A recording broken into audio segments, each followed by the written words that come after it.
Coucou la famille, bienvenue sur la chaîne, heureux de vous retrouver aujourd'hui pour une nouvelle vidéo. J'espère que tout le monde va bien et que tout se passe pour le mieux pour vous. Donc aujourd'hui, on commence par Chelsea qui perd aujourd'hui 2-1 face à Brighton et Manchester City qui s'impose 3-1 face à Leicester City. Manchester City qui met énormément de pression à Arsenal qui demain doit s'imposer à tout prix. Et ensuite, ils vont jouer la confrontation directe pour savoir qui sera le champion d'Angleterre. Je suppose que cette confrontation-là entre Arsenal et Manchester City va être décisive pour le titre. Donc, avant, passons à Chelsea. Chelsea, c'est quoi le projet, au fait, de base? Chaque week-end, on parle de Chelsea. Chaque week-end, on se dit que ça peut pas être pire. Et c'est pire. Aujourd'hui, j'ai vu une équipe qui a renoncé. Déjà, j'ai une image à vous montrer. Regardez le nombre de tentatives pour Brighton qui s'élève au nombre de 20. Chelsea en a 3. Est-ce qu'on se comprend? Nous, fans de foot, on a connu Chelsea, Didier Drogba, Michael Ballack, Makelele, Malouda, Michael Essien, Obi Mikel, Frank Lampard, qui est l'entraîneur aujourd'hui. Le pauvre, on va se dire, mais Lampard n'est pas un bon entraîneur, mais que veux-tu faire avec ça? Je suis désolé. Et le responsable, c'est ce monsieur-là, Ted Boehly, le président, qui lui, je ne sais pas c'est quoi le projet, je ne sais pas comment il fait pour croire que son projet fonctionne, mais là, c'est n'importe quoi. Il n'y a aucun fond de jeu, il n'y a aucune identité, il n'y a rien qui se dégage de cette équipe, aucune sérénité, rien du tout. On fait un forcing. Laissez-moi vous expliquer quelque chose. Le football évolue, on est d'accord, on est tous d'accord que le football évolue.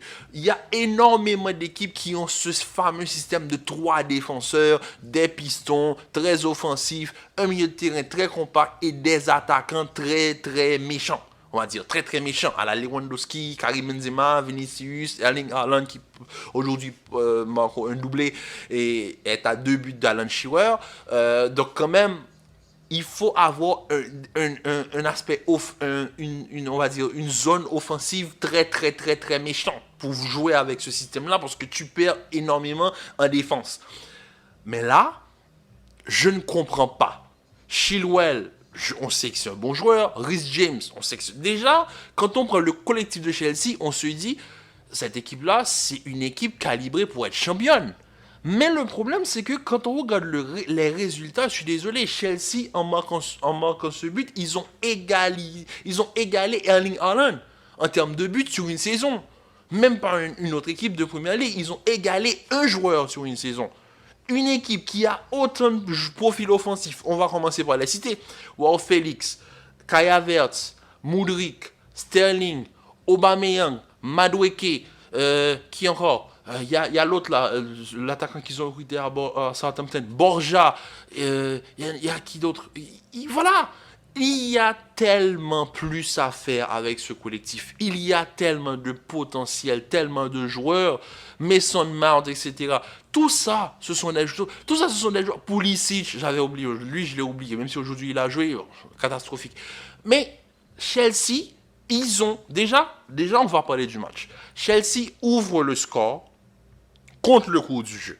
Déjà, le but, c'est une Mudryk qui pénètre dans la défense, qui fait la remise à Gallagher. Gallagher qui fait une frappe déviée par le défenseur qui, sur le coup, bat le gardien Sanchez et le ballon rentre 1-0.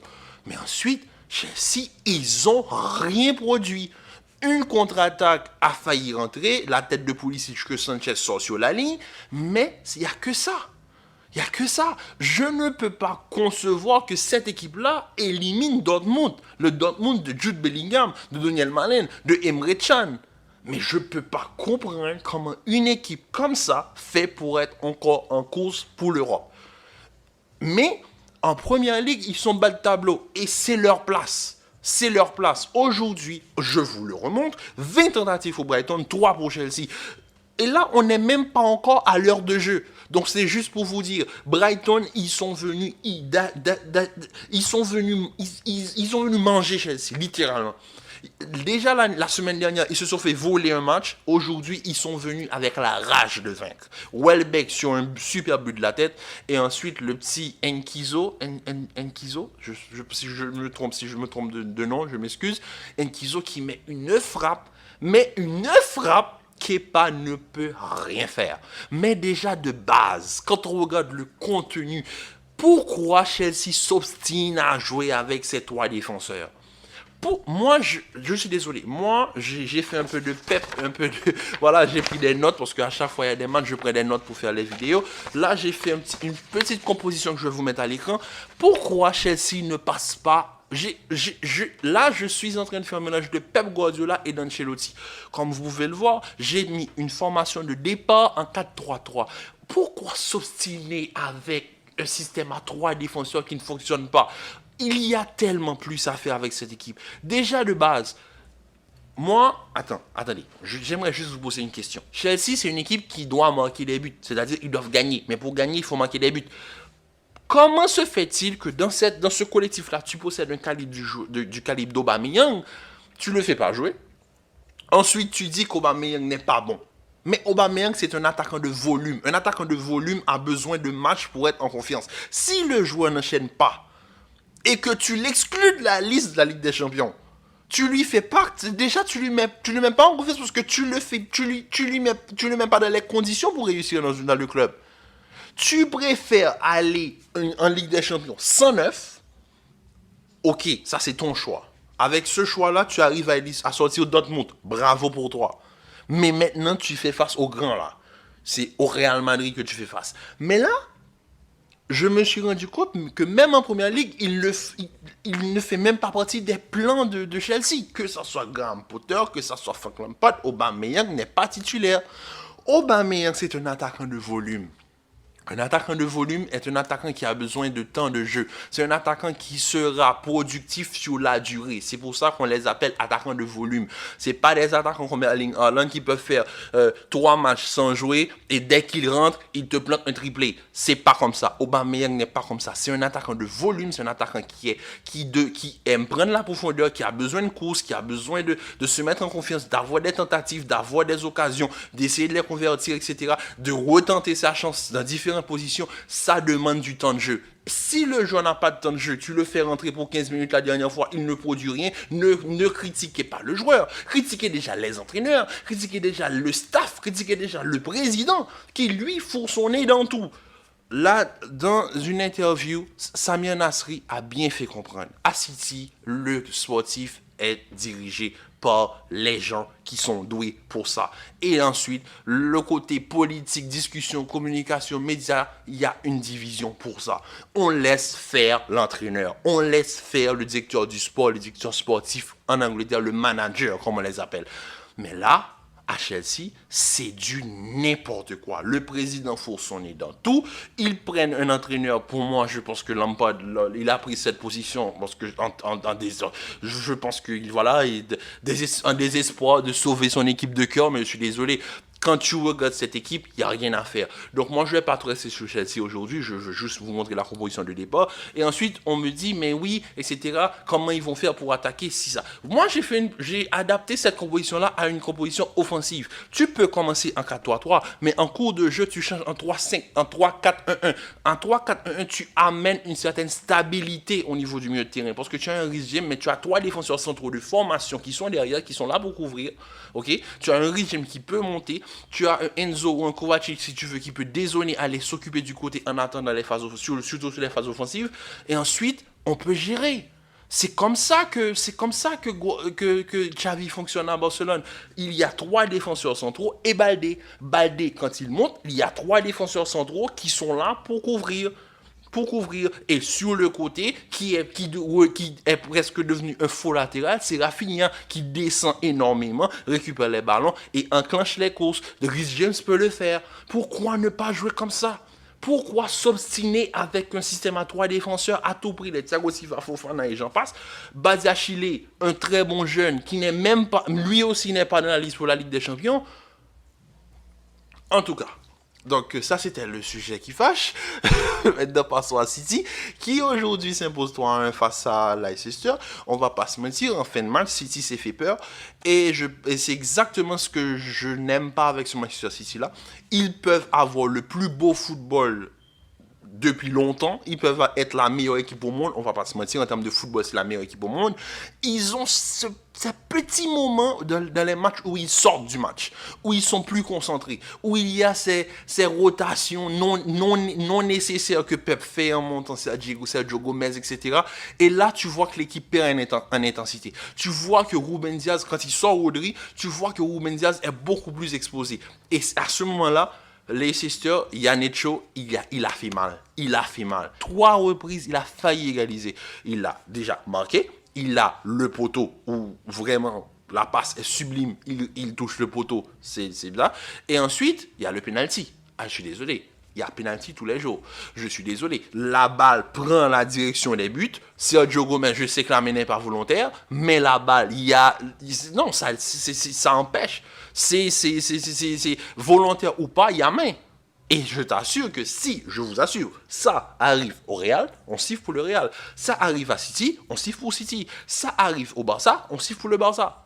Je vous dis, ça arrive au Bayern, on siffle pour le Bayern. C'est pour ça que je vous dis, des fois, il faut arrêter de dire, moi c'est juste une brève parenthèse, il faut arrêter de dire que les grandes, que y a que Real et Barça qui bénéficient d'un arbitrage favorable. Non, toutes les grandes équipes, tous les grands noms bénéficient d'un arbitrage favorable. Donc aujourd'hui, on l'a vu, il y a 2 pénaltys possibles. Le deuxième, je ne pense pas. Mais la main de Sergio Gomez, oui, là, elle est sifflée tous les jours. Mais bon, Erling Haaland, le cyborg, comme je l'ai dit, individuellement, il fera sa saison. Il commence un tout petit peu à mieux s'intégrer. Bon, on va pas se mentir, c'est le moment où il faut être clutch. Et voilà, ils sont clutch. Erling Haaland qui enchaîne 34 buts cette saison, 32 buts cette saison en première ligue, à 2 buts d'atteindre le record d'Alan Shearer que personne pensait que, on va dire que beaucoup ont essayé, beaucoup ont échoué. Lui, sa première saison, tranquille. Et encore, il y a 7 matchs, tranquille. Lui, et il enchaîne les doublés, triplés sans effort. Le but de Stones, super frappe du gauche. Stones qui fait une saison exceptionnelle. Grealish sur le côté. Le duo Grealish-Haaland, on n'en parle pas beaucoup. Le trio Grealish-Haaland de Bruyne, ça fait très mal. Je pense qu'en Europe, il y a actuellement 2 trios qui font très mal. Et ces 2 trios-là ont énormément de chances de se rencontrer en semi-finale de Ligue des Champions. Et c'est pour ça que je vous dis, on a Grealish, Haaland, De Bruyne, Benzema, Vinicius, Rodrigo. Ces deux trios font très mal. Bon, dans ces 2 trios, il y a 2 duos. Il y a Vinizema, comme on les appelle, Vinizema, mais on n'a pas encore trouvé de nom pour Haaland Grealish. Haalandish, on ne sait pas. Bon, anyway. Donc, c'est juste pour vous dire que ça, les 2 là, ils font très mal. Grealish, il trouve Haaland, il essaie de mettre Haaland dans les bonnes dispositions. Et on va pas se mentir, ce City là est en pleine force. Je pense que ça fait plus de 6 matchs où il manque au minimum 3 buts. Donc, et d'affilée, et sur la route, il y a quand même eu des équipes comme le Bayern, Liverpool, etc. Donc, franchement, il n'y a rien à dire. City, en plein essor, ils sont là, ils sont en force, ils attendent le Bayern de pied ferme. Maintenant, c'est au Bayern de faire démentir, on va dire, de faire, voilà, j'ai le tableau en face de moi, je vous fais un screenshot, je vous le mets tout de suite. Erling Haaland, là je l'ai en face, est à 32 buts. Il a marqué plus de buts que Crystal Palace, Bournemouth, Chelsea. Oh là là. Mais est-ce que vous vous rendez compte de ce monsieur-là? Je vous le dis, lui là, c'est le numéro 9. Le numéro 9 qui va révolutionner le football. Parce que lui, il a une mentalité de gagnant.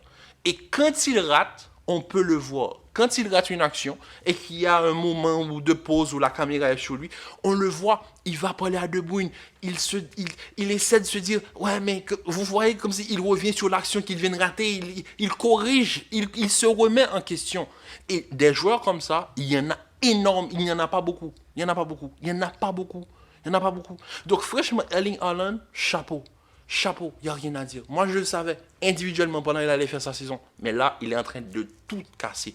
À 2 buts, il est à 2 buts d'atteindre la barre des 50 buts. Jamais on n'a vu ça en première ligue. Et il l'a fait sur sa première saison. Vous imaginez? En tout cas, la famille, on se retrouve très vite pour la vidéo. concernant le Real Madrid et le PSG qui jouent face à Lens aujourd'hui. Donc, on se dit à tout à l'heure pour une nouvelle vidéo. Sur ce, prenez soin de vous et on se dit tout à l'heure. Allez, likez, partagez, commentez, on se retrouve tout à l'heure. Ciao. Peace.